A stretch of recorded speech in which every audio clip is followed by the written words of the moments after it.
রহমান এবং আমার শ্রমিক ভাইরা সকলকে জানাই আমার ফেডারেশনের পক্ষ থেকে আন্তরিক সালাম ও শুভেচ্ছা। আসলে কি বলবো, আমরা আজকে যতগুলো মেহমানদেরকে আজকে আমরা দাওয়াত করেছি, আমার মায়ে আমার ঘরের ভিতরে ভর্তি হয়ে যায়। যেভাবে অনুষ্ঠানটা করতে চাইছে ঠিক সেভাবে আমরা প্রস্তুত করতে পারি। অনেকে আসছে, অনেকে আসেনি, কিন্তু স্যার অনেক মূল্যবান সময় উপেক্ষা করে আমাদের মাঝে এসে যে সময়টুকু দেখছেন তার জন্য স্যারকে অনেক অনেক ধন্যবাদ।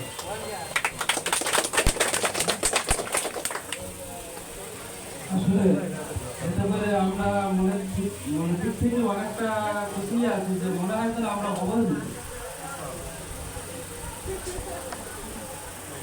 এসব বিষয় নিয়ে। স্যার আমাদের কিছুটা আশ্বস্ত করবেন আশা করি। আর আমাদের জেলা কমিটি আর কেন্দ্রীয় কমিটির সাংগঠনিক সম্পাদক ওনারা আগে থেকে সাংবাদক এক্সিডেন্ট করেছে, তারা ডাক্তারের ওখানে আছে, ওনারা সুস্থতা চলে আসবে।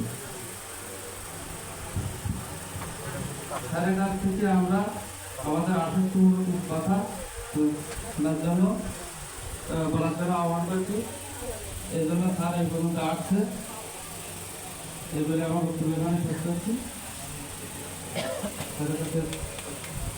ধন্যবাদ আমাদের সভাপতিকে সভাপতিকে। এ পর্যায়ে আপনাদের সম্মুখে আমাদের প্রধান অতিথি মুন্সিগঞ্জ কলেজের প্রভাষক নবনির্বাচিত সভাপতি চান্নগর প্রেস ক্লাবের জনাব মশিউল ইসলাম মনির ভাই, আনুল ইসলাম মনির ভাই, ওনাকে বক্তব্য দেওয়ার জন্য অনুরোধ করছি। সবাই প্রধান দিবস বলি।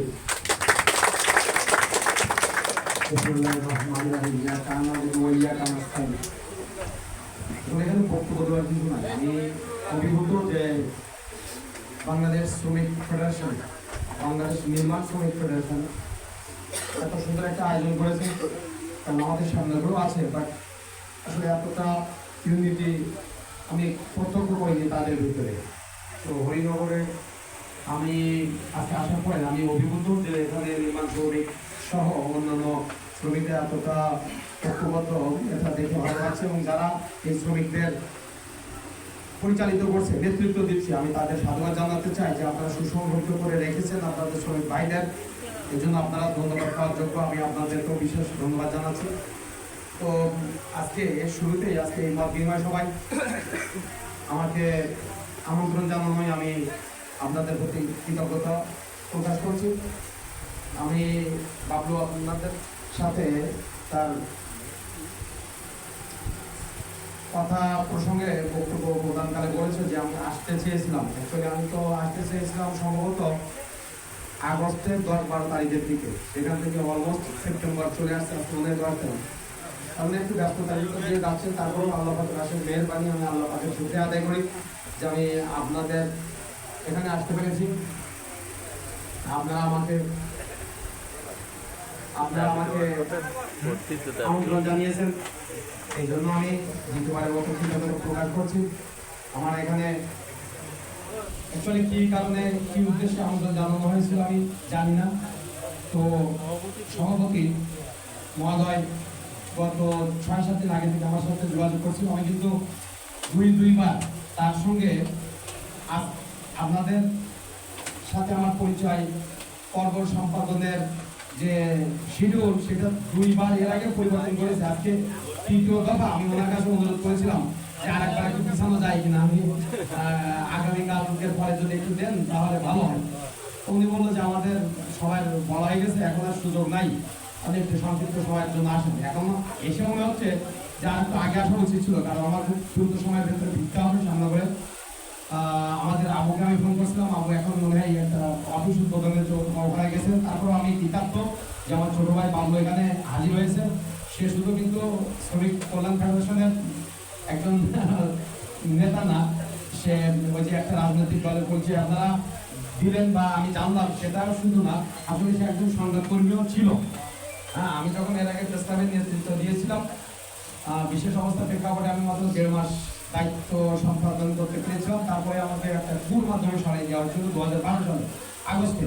আল্লাহর কি ইচ্ছা দেখেন, সেই 2012 সালের আগস্টে সরাই দিত, আর 2024 সালের সেই আগস্টেই আবার একটা নির্বাচন হলো, আর সেখানে আগস্টের পরে সেপ্টেম্বরে নির্বাচন হলো, এবং আল্লাহর অশেষ মেহরবানিতে আবার দেখা গেল যে নির্বাচিত করলো আর কি আমার সাংবাদিক ভাইয়েরা।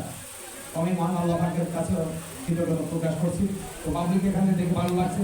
আমার এক বড় ভাই আছেন, উনি আমাদের সমমনা রাজনৈতিক দলের সদস্য, আরো অনেকে থাকবেন ভিন্ন ভিন্ন রাজনৈতিক দলের মতের লোক থাকবেন। সর্বোপরি আপনারা জানেন যে আমি একটা কলেজে শিক্ষকতা করি, যেটা আপনাদের পরিবার পরিজনের বা আপনাদের পরিবারের সদস্যদের নিয়েই অধিকাংশ ক্ষেত্রে পরিচালিত হয়। মুন্সিগঞ্জ কলেজে আমি শিক্ষকতা করি, আমার অনেক ছাত্র এখানে আছে। এই মুন্সিগঞ্জের আগে প্রায় আসতাম, বিশেষ করে আমি শ্যামনগর দিয়ে রওনা দিতাম, যেহেতু অনেক তখন বয়স কম ছিল, একটু অ্যাক্টিভ সাংবাদিকতা করতাম, তো শ্যামনগর দিয়ে রওনা হয়ে আমি কলেজে আসতাম। তো আমার এই পথ দিয়ে ব্যাক করতে গেলে প্রায় একই দূরত্ব। তো আমি এখান থেকে হরিনগরের পথে ঘুরে যতীন্দ্রনগর দিয়ে ভেটকারি দিয়ে চলে যেতাম। যাওয়ার পথে যদি পথ থেকে কিছু নিউজ টিউজ পাওয়া যায়, এই কারণে প্রতিনিয়ত যাইতাম। তো তাহলে বয়সের সাথে সাথে সব কিছুকে একটু মানিয়ে নিতে হয়, এই কারণে আমি আসলে ওইভাবে এখন আর সময় দিতে পারি না। তো 5 তারিখে একটা বিশেষ অবস্থার প্রেক্ষাপটে পট পরিবর্তন হলো, আপনারা দেখলেন। তো দীর্ঘদিন একটা জগদ্দল পাথর আমাদের বুকের উপর বসেছিল, সেটা সরে যাওয়ার কারণে অনেকে বিভিন্নভাবে উল্লসিত হচ্ছিল, বা এক ধরনের সুযোগ সন্ধানী এই সুযোগটা নেওয়ার চেষ্টা করতেছিল। এবং বিশেষ করে আমাদের সংখ্যালঘু সম্প্রদায়ের যে আমাদের ভাইরা রয়েছে, তারাও